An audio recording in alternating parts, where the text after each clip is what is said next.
हजरत उमर रजी अल्लाह ताला अन्हु के द्वार में लोग एक शख्स को पकड़ कर लाए और अर्ज किया, ए अमीरुल मोमिनीन, इस शख्स ने हमारे बाप को कत्ल कर दिया है। हजरत उमर रजी अल्लाह ताला अन्हु ने गहरी नजर उस शख्स पर डाली और बड़े वकार से पूछा, क्या वाकया है? वह शख्स कुछ लम्हे खामोश रहा, फिर भारी आवाज में बोला, अमीरुल मोमिनीन, मैं इनके वालिद का कातिल हूँ, इस हकीकत से इनकार नहीं, मगर मेरा कत्ल का इरादा नहीं था। मैं एक मुसाफिर हूँ, रास्ते में मेरा ऊंट भूख से निढाल था, वह एक सरसब्ज चरागाह में दाखिल हो गया। इनके बूढ़े वालिद ने गुस्से में आकर पत्थर उठाया और मेरे ऊंट को दे मारा। उसकी आंख झाया हो गई, मुझे गुस्सा आ गया, इंसान हूँ, जब्त न कर सका। मैंने वही पत्थर उठाकर फेंक दिया, मगर वह ऐसी जगह लगा कि वह फौरन जान की बाजी हार गए। मेरा कत्ल का कोई इरादा न था, मगर अंजाम यही हुआ। मैं इकरार करता हूँ, फैसला आपका है। दरबार में खामोशी छा गई। फिर उस शख्स ने नजरें झुकाकर कहा, अमीरुल मोमिनीन, मैं सजा से नहीं भाग रहा, मगर 3 दिन की मोहलत चाहता हूँ। मेरे एक दोस्त की अमानत मेरे पास है, जिसे मेरे सिवा कोई नहीं जानता।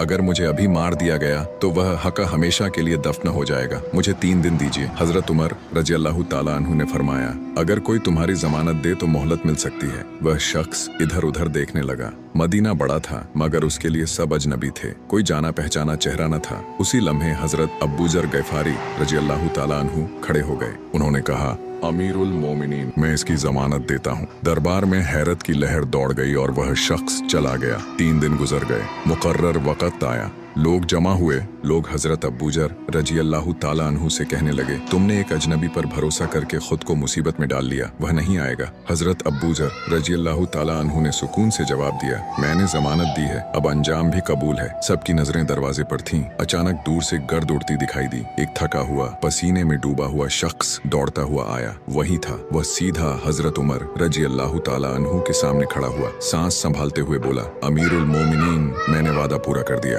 अब जो हुक्म हो नाफिज कीजिए। हजरत उमर रजी अल्लाह ताला अन्हु ने हजरत अबूजर रजी अल्लाह ताला अन्हु से पूछा, तुमने इसे क्यों जमानत दी जबकि तुम इसे जानते तक न थे? हजरत अबूजर रजी अल्लाह ताला अन्हु ने कहा, इसलिए कि कोई यह न कहे कि मोहम्मद के मदीने में एक अजनबी ने पनाह मांगी और किसी ने उस पर एतबार न किया। फिर हजरत उमर रजी अल्लाह ताला अन्हु ने उस शख्स से पूछा, तुम वापस क्यों आए? तुम न आते तो बच सकते थे। उसकी आंखों में आंसू आ गए। इसलिए आया हूँ कि अगर मैं न आता तो दुनिया हमेशा के लिए अजनबियों पर एतबार करना छोड़ देती। ये सुनकर मकतूल के बेटे आगे बढ़े और कहा, हम अपने वालिद के कातिल को माफ करते हैं। सुभान अल्लाह।